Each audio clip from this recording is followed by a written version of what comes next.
Class 5th, subject Hindi, रिमझिम। इससे पहले हमने पहला पाठ पढ़ा था राख की रस्सी, उससे हमने एक अभ्यास भी किया था। लेकिन आज हम आगे बढ़ेंगे पेज नंबर 8 पे, जो कि है भोला भाला। इसमें हमने प्रश्न उत्तर करने हैं। आपने पाठ पढ़ा है, लेकिन आप फिर से इसको एक बार समझिएगा और इसकी रीडिंग करिएगा।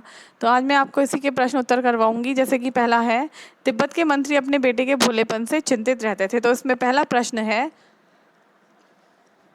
तुम्हारे विचार से वे किन किन बातों के बारे में सोचकर परेशान होते थे। जैसे कि आपने पाठ पढ़ा था लोनपोगार और उनका एक पुत्र था।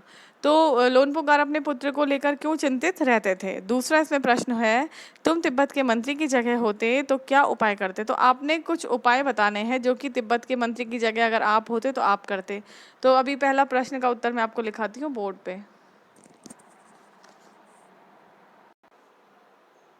तो देख लीजिए, इसका पहला जो क प्रश्न है उसका उत्तर हम ऐसा लिखेंगे कि लोनपोगार को अपने पुत्र की यह चिंता थी कि उनका बेटा बहुत भोला भाला है और उनके बाद उसका काम कैसे चलेगा। तो वो इसी बारे में परेशान रहते थे कि आज तो वो है, जीवित है, लेकिन कल को जब वो नहीं रहेंगे तो उनका बेटा इतना भोला भाला है कि वो इस दुनिया में किस तरीके से अपने आप को रखेगा। तो यही उनकी चिंता का विषय था। ये प्रश्न उत्तर करने से पहले आप पाठ को एक बार पहले फिर से रीडिंग करिएगा और खुद से इसको एक बार अच्छे से समझने की कोशिश करिएगा। उसके बाद आपने जो मैं प्रश्न उत्तर करवा रही हूँ, आपने इसको अपनी कॉपी में अच्छी राइटिंग में करना है। मैंने यहाँ पे प्रश्न नहीं लिखा है, प्रश्न आपने उतारना है, फिर आपने उत्तर लिखना है, बिना प्रश्न के उत्तर नहीं लिखना। तो दूसरा वाला देख लीजिए, तुम तिब्बत के मंत्री की जगह होते तो क्या उपाय करते। अगर आप तिब्बत के मंत्री की जगह होते तो आप क्या उपाय करते कि अपने बेटे की चिंता अगर आपको रहती तो आप उसके लिए क्या उपाय करते।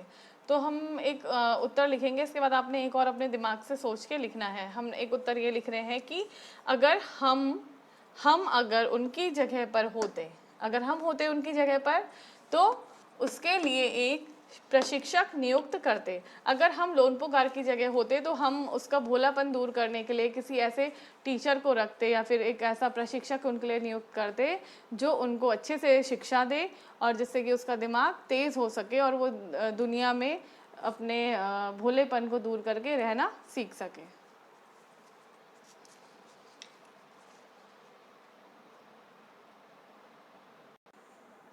इसी क्रम में आगे बढ़ते हुए देखिए, इसी के नीचे लिखा है शहर की तरफ। इसमें भी प्रश्न उत्तर दिए हैं। मंत्री ने अपने बेटे को शहर की तरफ रवाना किया। आप जानते हैं कि जैसे मंत्री जी ने अपने बेटे को शहर की तरफ भेजा था। तो क वाला देख लीजिए, मंत्री ने अपने बेटे को शहर की तरफ रवाना किया। तो मंत्री ने अपने बेटे को शहर क्यों भेजा था। तो आपको पता ही है कि मंत्री ने अपने बेटे को शहर क्यों भेजा था। तो मंत्री ने अपने बेटे को शहर 100 जौ के बोरे लाने के लिए भेजा था। मंत्री जी ने अपने बेटे को कहा था कि तुम इन भेड़ों को लेकर शहर की तरफ जाओ, लेकिन तुमने क्या करना है, इन भेड़ों को भी वापस लाना है, लेकिन 100 जौ के बोरों के साथ। तो उन्होंने उसको भेजा था शहर 100 जौ के बोरे लाने के लिए। ठीक है। दूसरा देख लीजिए, उसने अपने बेटे को भेड़ों के साथ शहर में ही क्यों भेजा। मंत्री जी ने, अब आप ये सोच रहे होंगे कि मंत्री जी ने अपने बेटे को शहर में ही क्यों भेजा। तो मंत्री जी ने अपने बेटे को शहर इसलिए भेजा क्योंकि अगर वो उसको गांव की ओर भेजते तो वो वहाँ पर व्यापार कैसे करता या व्यापार करना नहीं सीख सकता था, क्योंकि शहर बड़ा होता है। तो उसने अपने बेटे को शहर में व्यापार करने के लिए भेजा था। वो चाहते थे कि वो शहर जाए और शहर के रंग ढंग देखे और जिससे थोड़ा सा समझदारी उसके अंदर आए और वो वहाँ पे जाके व्यापार करना सीख सके।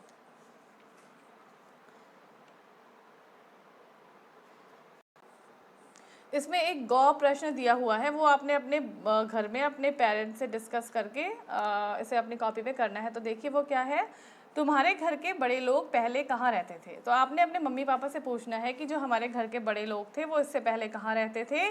घर में आपने पता करना है। आस पड़ोस में भी किसी ऐसे व्यक्ति के बारे में पता करो जो किसी दूसरी जगह जाकर बस गया हो, जो पहले आपके मोहल्ले में रहता रहा हो लेकिन अब वो कहीं और जाके सेटल हो गए होंगे। उनसे बातचीत करो और जानने की कोशिश करो कि क्या वे अपने निर्णय से खुश हैं। जो कभी पहले यहाँ रहते थे, श्रीनगर में ही रहते होंगे या कहीं भी जहाँ आप जानते हो वहाँ रहते थे, लेकिन अगर वो जगह छोड़ के कहीं और सेटल हो गए हैं या रहने लग गए हैं तो क्या वो उस जगह से खुश है या उनका अपना फैसला जो ये लिया गया था वो इस बात से खुश है? क्यों? एक पुरुष, एक महिला और एक बच्चे से बात करो। आप एक आदमी पुरुष से बात कर सकते हैं, एक महिला औरत से बात कर सकते हैं और किसी भी एक बच्चे से इस बारे में बात कर सकते हैं। यह भी पूछो कि उन्होंने वह जगह क्यों छोड़ दी। आपने पूरा मतलब क्वेश्चन ये है कि आपने किसी से इस बारे में बात करनी है कि अगर आपने अपनी कोई पुरानी जगह छोड़ के कहीं और चले गए हैं तो वो क्यों गए हैं, और अगर चले गए हैं तो क्या वो वहाँ पर जाकर खुश हैं। आपने ये अपने आप घर में डिस्कस करना है और उसका आंसर आपने अपने आप लिखना है। पेज नंबर 8 जो मैंने अभी आपको कराया उसी में प्रश्न दूसरा जो है हम पहले कर चुके हैं, जैसे कि गेहूं और जौ के बारे में, गेहूं के बारे में हमने पढ़ा था। उसी क्रम में आगे बढ़ते हुए तीसरा प्रश्न देखिए, गेहूं और जौ अनाज होते हैं और ये तीनों शब्द संज्ञा हैं। गेहूं और जौ अलग अलग किस्म के अनाजों के नाम हैं, इसीलिए ये दोनों व्यक्तिवाचक संज्ञा हैं और अनाज जातिवाचक संज्ञा है। इसी प्रकार रिमझिम व्यक्तिवाचक संज्ञा है और पाठ्यपुस्तक जातिवाचक संज्ञा है। अब इसमें देख लीजिए, नीचे दी गई संज्ञाओं का वर्गीकरण इन दो प्रकार की संज्ञाओं में करिए। तो पहला है जातिवाचक संज्ञा और दूसरा है व्यक्तिवाचक संज्ञा। नीचे कुछ शब्द दिए हुए हैं, हमें उनको दो संज्ञाओं में बांटना है। जैसे कि कोई भी चीज़ होती है तो उसकी दो संज्ञाएं होती हैं, एक उसमें होता है जातिवाचक और एक होता है उसमें व्यक्तिवाचक संज्ञा।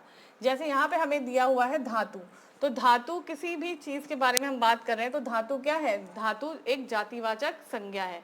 अब इस धातु में हमें नीचे से देखना है कि इसकी व्यक्तिवाचक संज्ञा क्या है। तो धातु की व्यक्तिवाचक संज्ञा जो है वो है तांबा। दूसरा हम लिख लेंगे इसमें सोना। तो सोना क्या है? सोना व्यक्तिवाचक संज्ञा है, तांबा व्यक्तिवाचक संज्ञा है। उसी प्रकार से आगे चलते हैं हम। तो जातिवाचक संज्ञा भोजन, जब हम बोलेंगे भोजन तो हम बात कर रहे हैं जातिवाचक संज्ञा की। और अगर हमें इसकी व्यक्तिवाचक संज्ञा लिखनी है तो भोजन में क्या क्या आते हैं? भोजन अलग अलग तरीके का भोजन होता है, जैसे बुक में दिया हुआ है।